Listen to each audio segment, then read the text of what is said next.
but also no matter what was happening to maintain or regain composure and just keep going on. But St. Ignatius in lane 7 was pretty dominant in that piece. They had some challenges come at them and just basically said, nope, we're good. Right now on the course, we have the women's youth pair. In lane 0, Dayton. In lane 1, Louisville. In lane 2, Vancouver Lake. In lane 3, Rockland. In lane 4, New Orleans. In lane 5, Whitman Crew. In lane 6, Dayton A. And in lane 7, Hockaday. That worked out really well for me. In lane 6, Dayton A. In lane 7, Hockaday. All right, but we are not here to hear my poetic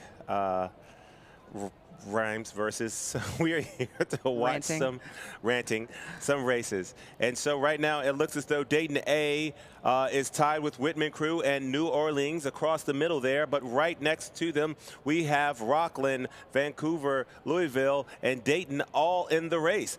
And it looks as though on the outside, Dayton B is trying to gain a little bit of space between Louisville and Vancouver as Rockland, but those boats are sticking with it. Right here in the lead, you cannot tell who is in the lead. And I'm not sure if you included Hockaday in that. If you didn't, I'm going to add them in because they're right in there as well. And as we come across 500 meters, it looks like New Orleans might have a little bit of a lead, maybe to Whitman, Dayton, and Hockaday. Those four are pretty even. And then Dayton B, Louisville, Vancouver Lake, and Rockland are pretty even. So this is a good race. Yeah, so coming through that 500-meter mark, we have a great shot here. It is still tight racing. It looks as though we may have a little bit of a lead by New Orleans, but Dayton is right there with them. Whitman Crew right in the middle has the opportunity to make a move at any point. This is early in the race. If we looked over, Dayton B is still trying to lead that outside pack of Louisville, Vancouver, and Rockland, with Hockaday right there with them as well. This is some really good pair racing. Again, there's a lot going on here. There's really boats all over the place.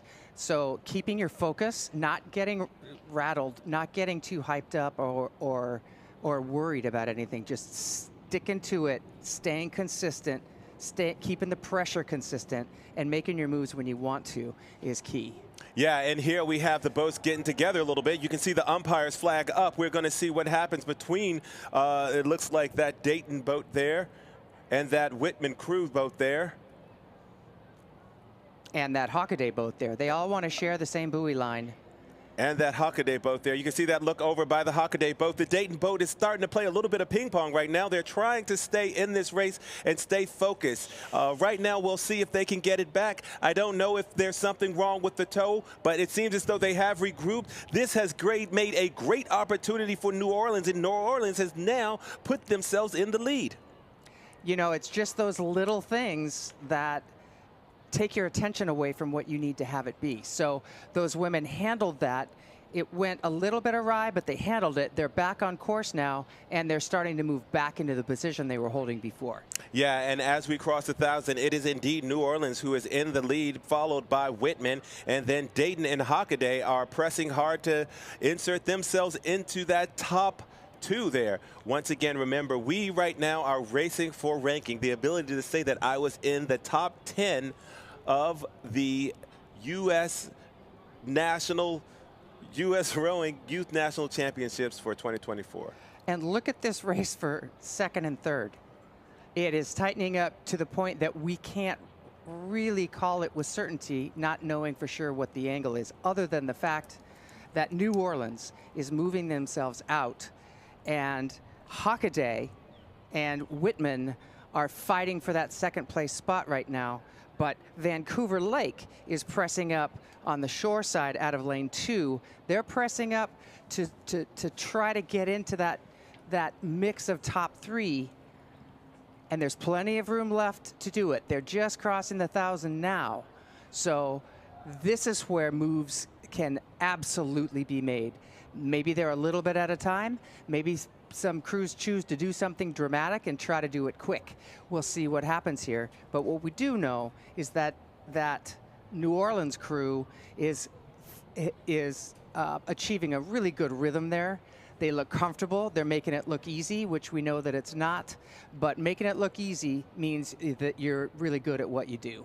Yes, that's absolutely true. And now it looks as though Hockaday is starting to show some signs of fight right now as they continue to press that New Orleans lead. Right between them, we have Whitman and Dayton A, who are falling off the pace a little bit, but are trying to stay in contact with these two boats.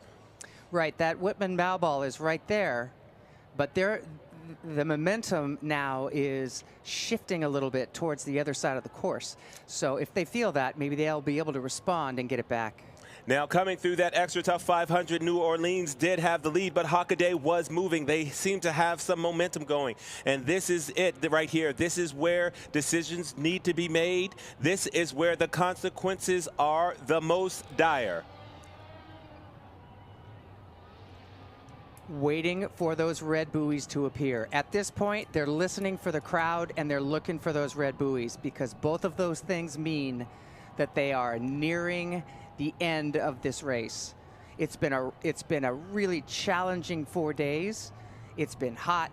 It's been emotional, and now this is their shot to see where they can finish in this national championship race. Yes, so as these crews progress down the course, we can see that it is indeed Hockaday that has moved out a little bit. The question is, can New Orleans respond to it? It looks as though New Orleans is taking up the rhythm right here, taking up the rate, but we have this charge on the outside there. It looks as though maybe Vancouver Lake is starting to move. The boat is definitely moving. You can't tell from this angle where they are, but they definitely have some speed right here. And that's it. Vancouver Lake is moving, and right along with them, it looks as though Whitman now has found a burst of speed.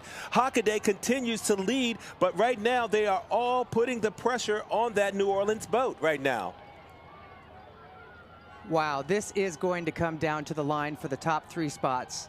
I think it's going to be hard for anybody else to get into those top 3 spots, but these top 3 are fighting for first. That's absolutely right. And we have New Orleans trying hard to stay ahead of that Vancouver Lake crew. They are doing it right now, and it looks as though Hockaday is going to take it, followed by New Orleans, followed by Vancouver Lake. What a race. And now coming across the line, it looks as though we're going to have Dayton. Looks like Dayton B. Dayton B, followed by Whitman over here.